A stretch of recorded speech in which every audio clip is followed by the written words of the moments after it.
Assalamualaikum warahmatullahi wabarakatuh.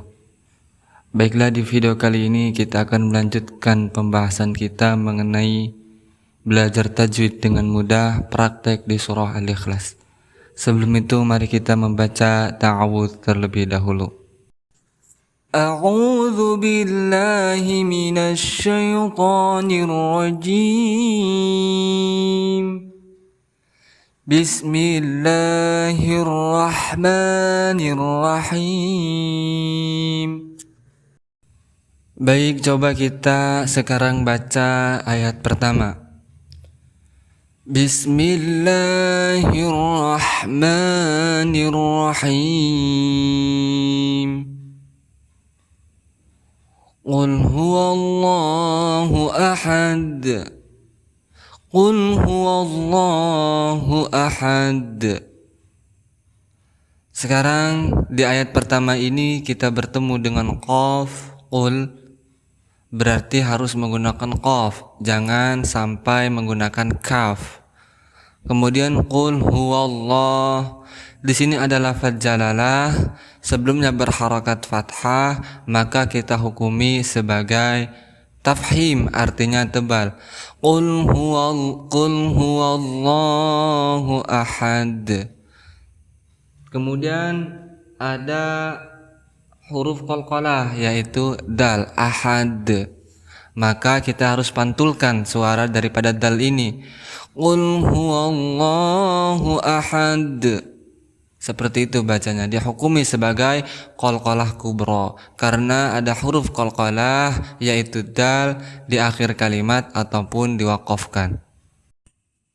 Sekarang kita lanjut ke ayat selanjutnya. Allahus samad. Allahus samad. Kemudian di sini ada lafaz jalalah, sebelumnya berharakat fathah, maka dihukumi sebagai tafhim, artinya tebal. Setelah lafaz Allahu kemudian ada alif lam, tidak dibaca, maka dihukumi sebagai al-syamsiyah. Kenapa? Karena ada huruf alif lam bertemu dengan huruf al-syamsiyah yaitu shad. Kemudian shamad, di sini juga ada huruf dal yaitu huruf qalqalah. Maka harus dipantulkan cara membacanya. Allahus samad. Seperti itu. Dihukumi sebagai qalqalah kubra karena ada huruf qalqalah yaitu dal. Kemudian kita perhatikan di atas ayat pertama ini ada waqaf jim. Apa artinya? Yaitu waqaf jaiz.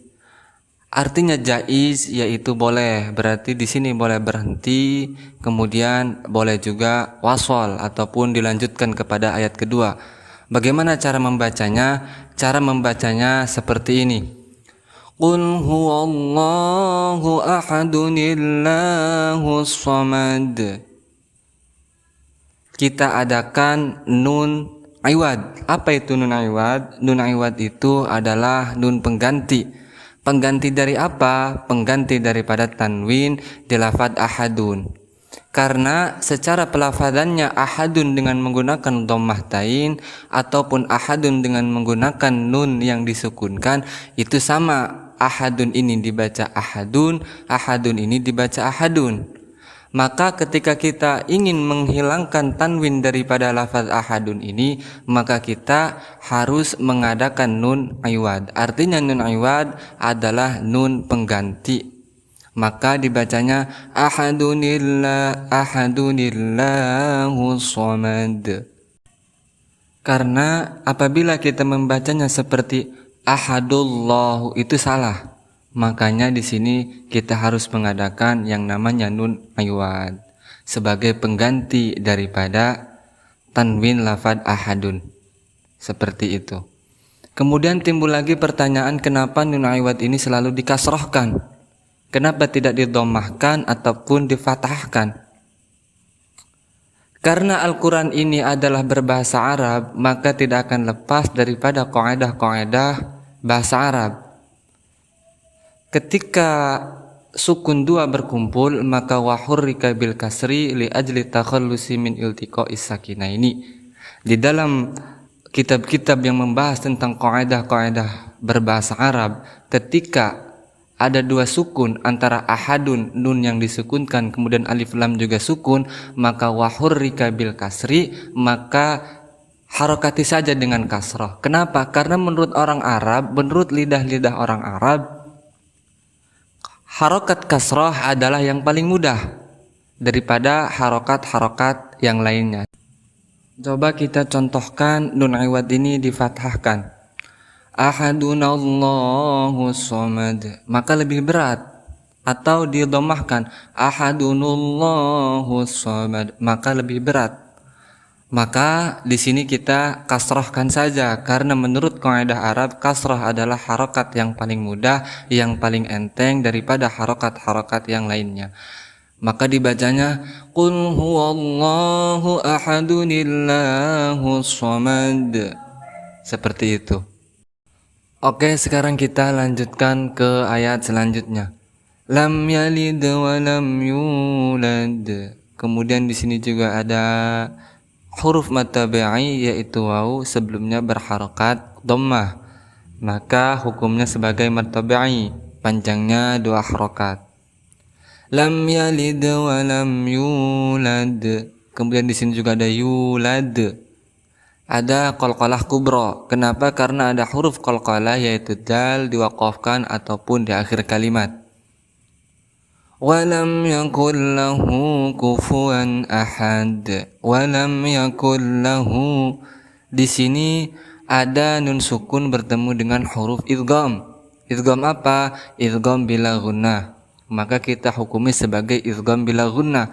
Artinya idgham itu memasukkan, bila gunnah artinya dengan tidak dengung. Berarti kita membaca yakul lahu tidak boleh didengungkan, maka harus secara langsung. Walam yakul lahu kufuwan ahad.